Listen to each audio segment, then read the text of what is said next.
فرياما معلت قوال نسيتي خمي جرنا نتصيرنا نفلت كمي كان الزجاجو زي فرياما نت ويقعت معلتي اوفليشن بمفلات ناخد كمي مكل خالت انسي بخمي كنت كملو نخد سلام كمي صنيحكم تخاتلتي لومي بزعوا حدا كل ندك نستيو ورح مصازح الفوق جنكا وحدات تراي بلكع زردو عبي مستر كنت زراربينا نسو دما اوفليشن እዩ ሓደ ዝገርም ሓቂ ክዛረበኩም ብመጽናዕቲ መሰረት ልዕሊ 70% ዝኾነ ደቂ ኣንስትዮ ነቲ ኣብ ኣካላተን ዝኸውን ዘሎ ተፈጥራዊ ለውጢ ብልክዕ ይፈልጦን እየን እዚ ግን ዘስክፍ ኣይኮነን ሓጢኣት ወይ ነውሪ ስለ ዝኾነ ዘይኮነስ ብዛዕባ እዚ ጉዳይ እዚ ግልጽ ዝኾነ ዝርርብን ትምህርትን ስለ ዘይነበረ እዩ ኣብ ሕብረተሰብና ከም ነውሪ ስለ ዝረአ ከምኡ እውን ኣብያተ ትምህርቲ እውን እኹል ኣፍልጦ ስለ ዘይህባሉ እዩ እዚ ድማ ኣብ ልዕሊ ኣካላትና ናይ ኣፍልጦ ሕፅረት ንክህልወና ይገብር እሞሎም ግን ነዚ ስቕታ ክንሰብሮ ኢና እሞ ኦቭሌሽን ወይ موسى أنقاح وي مفرايم قراليح قوالا نستيت خنبل كلنا زوان زي عبور حيتا صونت كن حد شيوت لمفتار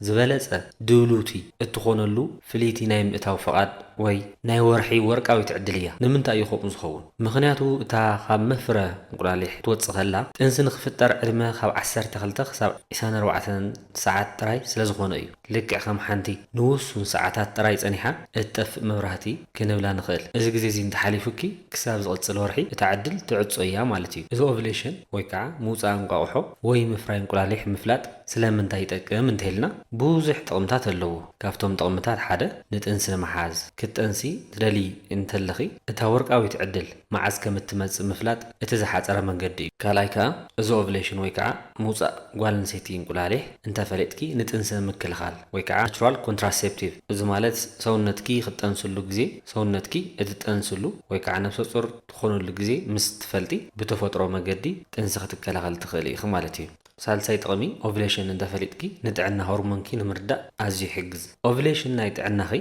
حمشاي وسان ملكت ويكع فيفز فايتال سايني سلازي عدتكي طعي مخانون هرموناتكي ميزانهم زحلو مخانهم مرغاغص يخيو مالتي اوفليشن كلتلخو بدحر حجي اتا ناي مفره ويكع تانقاقحو توصلو غزي ايو نمال كم زخون كتردا لي دلي بدحري خا رابعي تقمي كرر خلنا زو اوفليشن مست فلتي ويكع زو اوفليشن كي معازيا انقاقحو توص بدنبي بنصر مسفلتكي مس سونتكي نختتاسري سونتكي قوانا خي مسلكي أوش تغزل لوطي ترديخي برأس تأمانت نختنا بريح يجزكي مو بحتصيرو اوفليشن كنو الكلنا زقوها نزي أكلاتكي هيوت المقبال دلوت إيه إيلو بفقر الصوع اللواني مالت بوزحات حوات كل جزي بولكت حتى نيخن كم زينا بالكن اوفليشن بلك عن تعيو كم يجير كاتفولتو كم يجير فولتو يخد معسك كم تأنس بخمي يردا معسك نتأنسي كم تدالخو بخمي يرداني زولو حتوتات ببزحي مصونيهم قالوا تدما سقياتي سرع انت زي كوينخه كم يكفلت يخل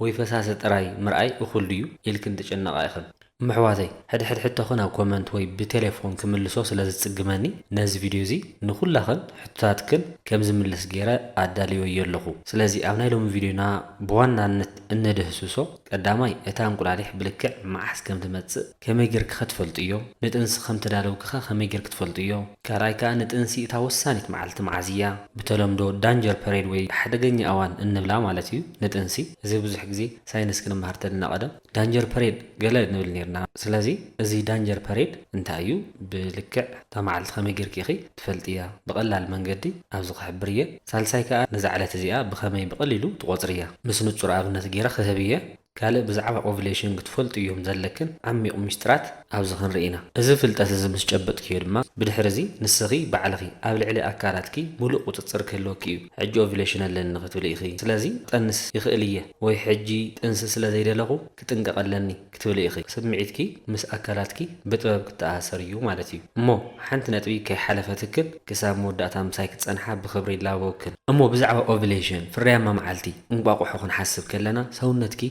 حنتي لملم جردي غيرك حسابيو مفراين قاليح مالت دما اتمريت زرن مقبال فصوم دلو زخونلو اوان مالتيو لكع كم تحارستاي مريت كيدرقه ماي كيبزحو ويكع بچقا خيتدفنا لكع عبوتو مسكونا زرق ኣካላት ክውን ነዚ ወርቃዊ ግዜ የዳልወክ እዩ እዚ እዋን እዚ እታ ጀርዲንኪ ፍረ ንምሃብ ዝበለፀ ማይ ዝሰትየሉን ፍጹም ለምለም ዝኾነትሉን ምቅርቲ ግዜ እያ ነዚ ግዜ እዚ እንተፈሊጥክዮ ልክዕ ከም ሓንቲ በላሕ ሓረስተይቲ ወይ ከዓ በሊ ሓረስታይ መዓዝ ክትዘርኢ ወይ ከዓ ክትጠንስ ከም ዘለኪ ወይ መዓዝ ክትዕቅብ ከም ዘለኪ ብዝበለፀ ክትጥቀምሉ ትኽእል ኢኺ ኣብ ባህልና ምህርቲ ብግዚኡ ከም ዝበሃል ሰውነት ክውን ነዚ ናይ ምፍራይ ግዚኡ ብልክዕ ይሕብረኪ እዩ እሞ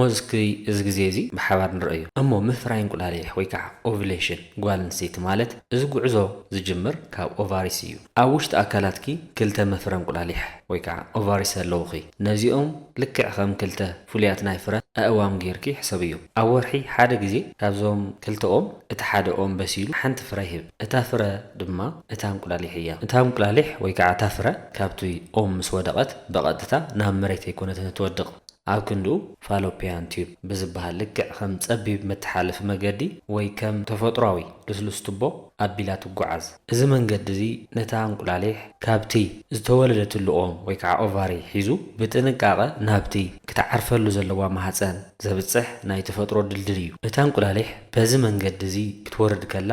ልክዕ ከም ሓንቲ ንግስቲ ብኽብሪ እያ ትጓዓዝ ምክንያቱ ኣብዚ መንገዲ እዚ እዩ እቲ ዝዓበየ ናይ ህይወት ሚስጥር ዝፍፀም እዛ መተሓላለፊት ቱቦ እዚኣ ነቲ እንቁላሊሕ ንምቕባል ፍሉይ ምንቅስቓስ ምቅራብን ትገብር እታ እንቁላሊሕ በቲ መትረብ እናተሳገረት ናብቲ ናይ ማህፀንኪ ጀርዲን ትወርድ ኣብዚ መንገዲ እዚ ከላ ድማ እዩ እቲ ዝዓበየ ተስፋ ዝግበር ማለት ኣብዚ እዋን እዚ ርክብ እንተተፈጢሩ እታ እንቁላሊሕ ምስ ዘርኢ ተባዕታይ ኣብ ውሽጢ እቲ መትረብ ትራኸብ እሞ ተኣምር ተፈጢሩ ጥንሲ ይጅምር ካብኡ እቲ ጥንሲ ናብ ማህፀን ወርዱ ይሰፍር እቲ ጀርዲንኪ ወይ ከዓ እቲ ተዘጋጀወ ናይ ውሽጢ ማህፀንኪ ዝግጅታት ድማ ነቲ ፍረ ይሕብሕቦ ርክብ እንተዘይሃልዩ ከዓ እታ እንቁላሊሕ በይና ትተርፍ እሞ ትመክን ወይ ከዓ ትጠፍእ ብድሕሪኡ ሰውነትኪ ነዛ ወርሒ እዚኣ ጥንሲ የለን ኢሉ ነቲ ንመሬት ጀርዲንኪ ዘልማዐሉን ዘለስለሰሉን ደም የውፅኦ እዚ ድማ እቲ ወርሓዊ ፅግያትኪ እዩ ብሓፂሩ ምፍራይ እንቁላሊሕ ማለት ኣካላትኪ ሂወት ንምፍጣር ድልው እየ ኢሉ ዘርኢ ዝፅበየሉ ፍሉይ እዋን እዩ እቲ ካልእ ካብ ጥንሲ ንላዕሊ ዝካየድ ሚስጥር ከዓ ሆርሞን ለውጢ እዩ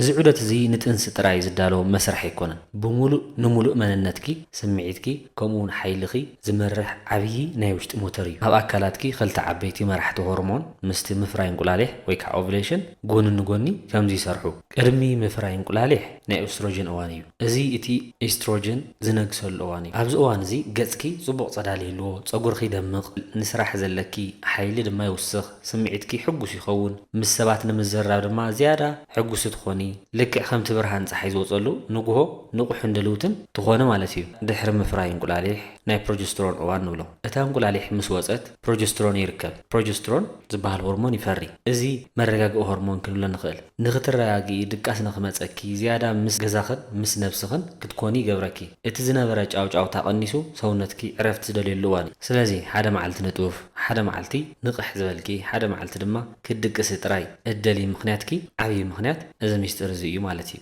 ስምዒትኪ ምስቲ ናይ መፍረ እንቁላሊሕ ዑደትኪ ብሓባር ስለ ዝጓዓዝ እዩ እሞ ብድሕሪ ሰውነትኪ ብደንቢ ተዳልዩ ዘርኢ ክቕበል ምስ ተዳለወ ብዝተፈላለየ ምልክታት ሚስጥራዊ መልእኽትታት ይሰድድ እዩ እሞ ናብቲ ኩላኸን ክትፈልጦ ዘለክን ዋና ነገር እስኪ ክሕብረክን ምፍራይ እንቁላሊሕ ወይ ከዓ ኦቭሌሽን ምህላውኪ ወይ የብለይን ከመይ ገይረ ይፈልጦ ንእትብላ ማለት እዩ ቀዳማይ ብምልክት ሰውነትኪ ወይ ከዓ ሰውነትኪ ዝነግረኪ ካልኣይ ከዓ ብመሳርሒ ወይ ከዓ ከም በዓል ኦቭሌሽን ስትሪፕ ብምጥቃም እዩ እሞ በቶም ምልክታት ሰውነትኪ እስክንጀምር ነዞም ምልክታት ብጥንቃቐ እስክንረእዮም ቀዳማይ ናይ ፈሳሲ ማህፀን ለውጢ እዩ እዚ ናይ ተፈጥሮ ፈሳሲ እቲ ዝዓበየን ቀንዲ ምልክት እዩ እቲ ኣብ መእተዊ ማህፀንኪ ዘሎ ፈሳሲ ከም ዝስዕብ ይቕየር ቅድሚ ምፍራይ እንቁላሊሕ እቲ ፈሳሲ ከም ሎሽን ወይ ድማ ድርቕ ዝበለ ክኸውን ይኽእል ኣብ እዋን ምፍራይ እንቁላሊሕ ግን ልክዕ ከም ውሽጣዊ ጻዕዳ ክፋል እንቁላሊሕ ወይ ከዓ ኤግ ዋይት ንጹር ዘሎ ማለት እዩ መለግለግ ይብልን ተመጣጢ ወይ ከዓ ስትሬሽ ይኸውን ንምንታይ እቲ ፈሳሲ እዚ ንዘርኢ ተባዕታይ ከም ናይ ተፈጥሮ ጽሩይ መንገዲ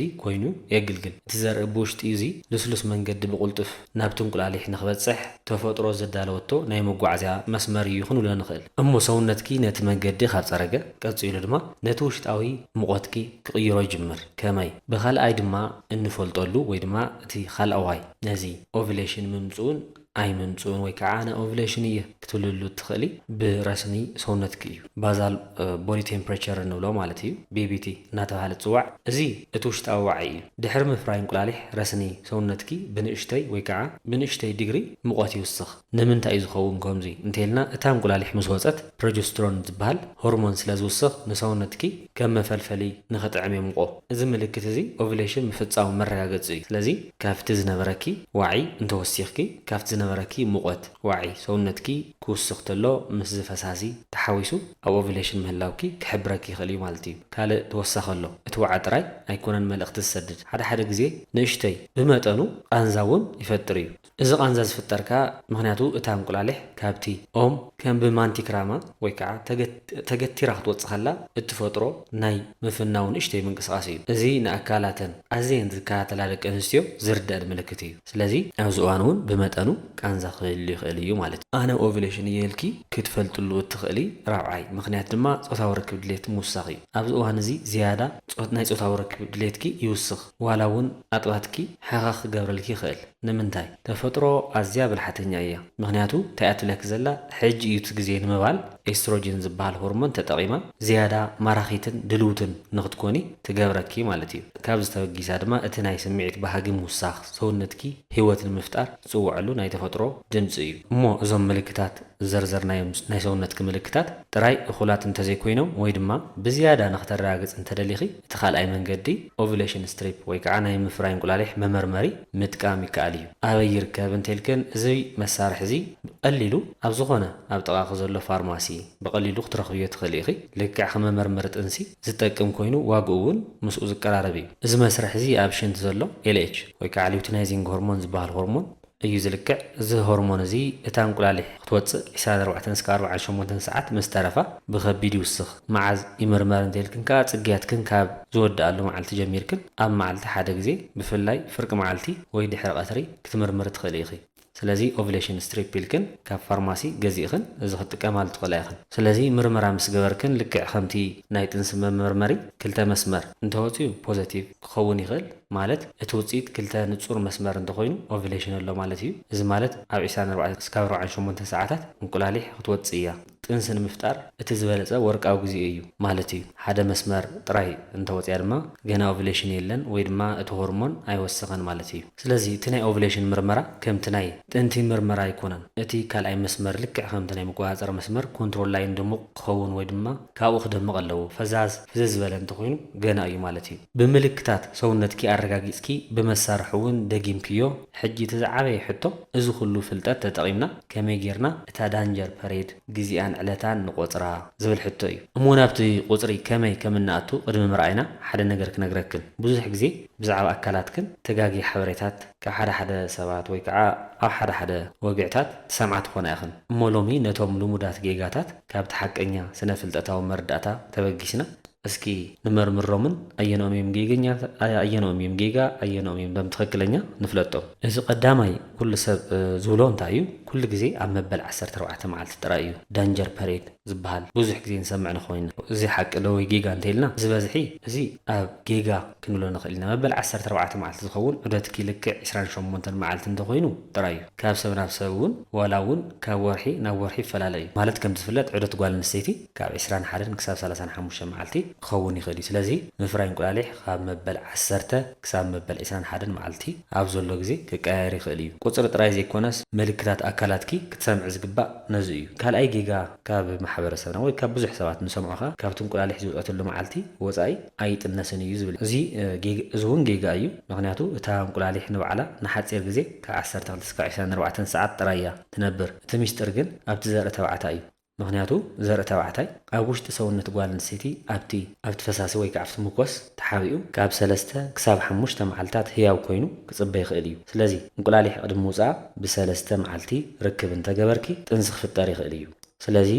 ኣብ ብዙሕ ግዜ ዝምኽሮ እንደው ካብቲ ኦቭሌሽን መዓልቲ 5 መዓልቲ 3 መዓልቲ ኣቅድም ኣቢልክን እዩ ጾታዊ ርክብ ክፍጸም ዝግብኦ ሓንቲ ጓል ኣንስተይቲ ክትጠንስ እንተደልያ ኣቐድመ ኣቢላ 3 መዓልቲ ወይ 5 መዓልቲ ክትፍጽም ኣለዋ ምክንያቱ እታ ወርቃዊት ዕድል ወይ ከዓ እታ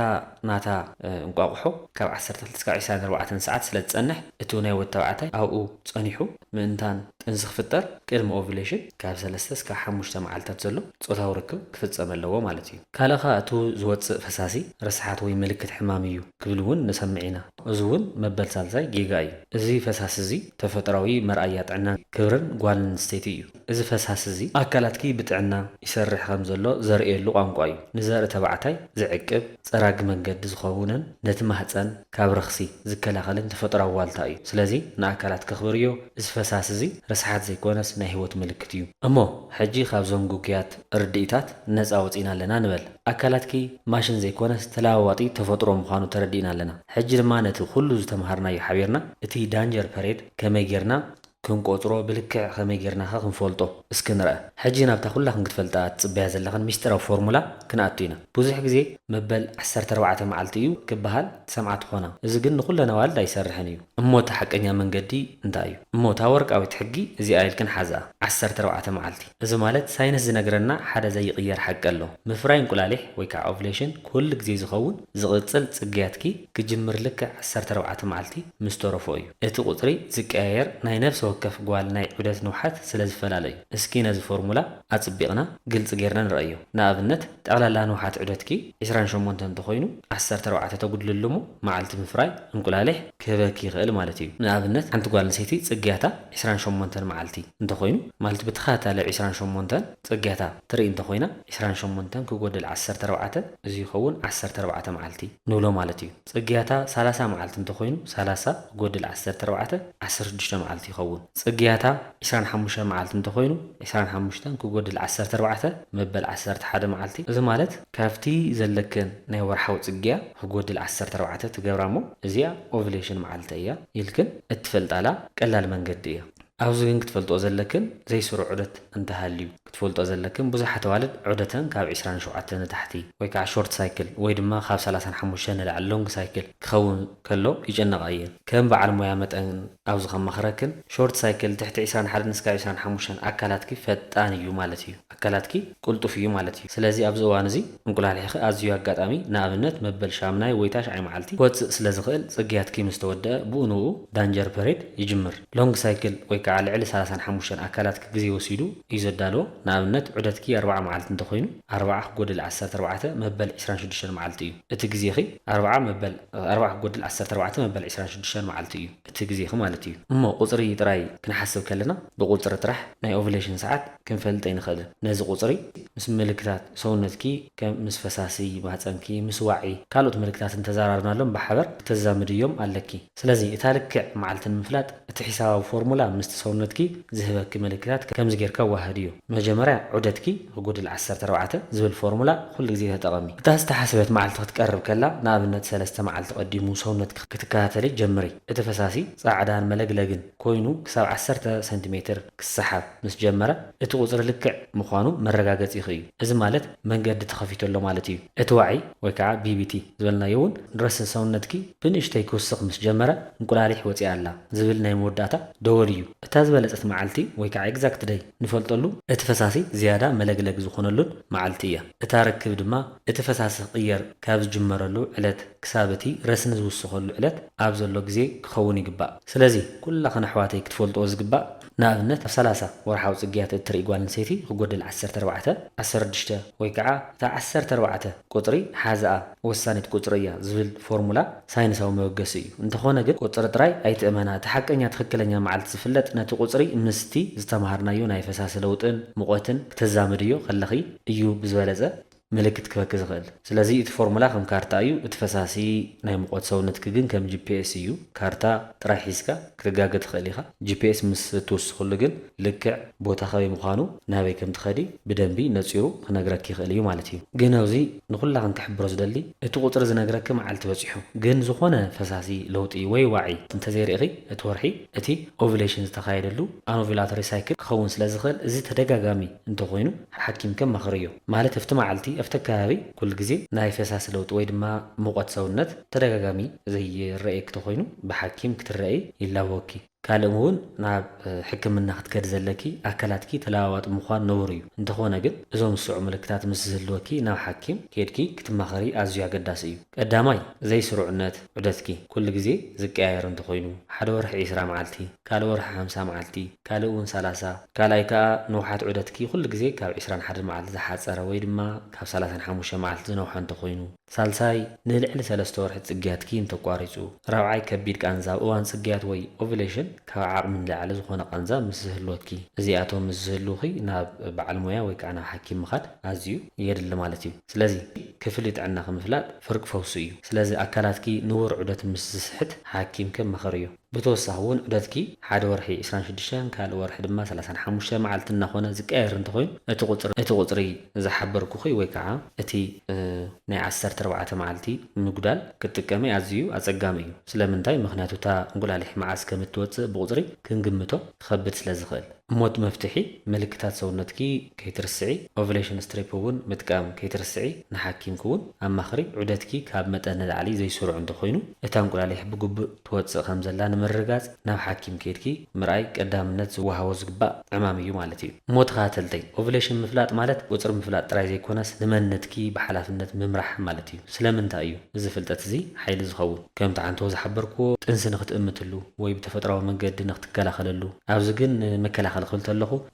ካልእ ሜተድ ኣሎ እዩ ካላንደር ሜተድ ዝበሃል ንመገዲ ትከላኸለሉ ካብዚ ፍልይ ክብል ይኽእል እዩ። እዚ ብዝበለፀ እውን ኣስፋሕ ቢለ ወይ ከዓ ብካልእ ቪድዮ እውን ክምለሰክን ይኽእል እየ። ምክንያቱ ናይ ባዕሉ መገዲ ስለ ዘለዎ ናይ ምክልኻል ጥንሲ ዘድህበ ወይ ከዓ ዘተኮረ ብካልእ ቪድዮ ዋላ ክሰርሓልክን እየ። ትኩረትና ናይ ሎሚ ትኩረትና ኣብቲ ከመይ ጌርና ኢና ኦቭሌሽን ንፈልጦ ምጥናስ ዝጠቕመና እዩ ትዋና ትኩረትና ማለት እዩ። ስለዚ ከምቲ ዝሓበርኩኹን ቀዳማይ ኦቭሌሽን ምፍላጥ ንጥንሲ ንክትእምትሉ ወይ ከዓ ብተፈጥራዊ መንገዲ ንክትከላኸለሉ ክጠቅም ይኽእል። ካልኣይ እውን ንጥዕና ሆርሞን ኣካላትኪ ብሚዛን ብትክክልን ከመይ ይሰርሕ ኣሎ ዝብልን ሳልሳይ እውን ንመጻኢ ከም PCOS ዝበሉ ጸገማት ከይበዝሑ ቀዲምኪ ንምብዳህ ወይ ከዓ እዚ ጸገም እዚ ከይሰዓበ ወይ ከዓ እዚ ጸገም እዚ ንምስትኽኻል እውን ክጠቅም ይኽእል እዩ። ስለዚ እዚ ይመስል ንኦቭሌሽን ምፍላጥ ዘለዎ ጥቕምታት ማለት እዩ። ስለዚ እቲ ካልእ ኦቭሌሽን ጥዑይ ኦቭሌሽን ወይ ከዓ ጥዑይ ናይ ምፍራይ እንቁላሊሕ ንኽህልወኪ ዓብዪ ዝሕግዝ ድማ ጽቡቕ ኣመጋግባ ከም ኣሕምልትን ፕሮቲንን ዝኣመሰሉ ምግብታት ምምጋብ፣ ሚዛናዊ ምንቅስቓስ፣ ከቢድ ጸቕጢ ዘይብሉ ስፖርትታት ምስራሕ፣ ድቃስን ዕረፍትን እውን ክትረኽብ ትክእለለኪ። ምክንያቱ ስትረስ ወይ ከዓ ጭንቀት ንተፈጥራዊ ሆርሞናትኪ የዛብዕን የበላሽውን እዩ። ካልእ እዚ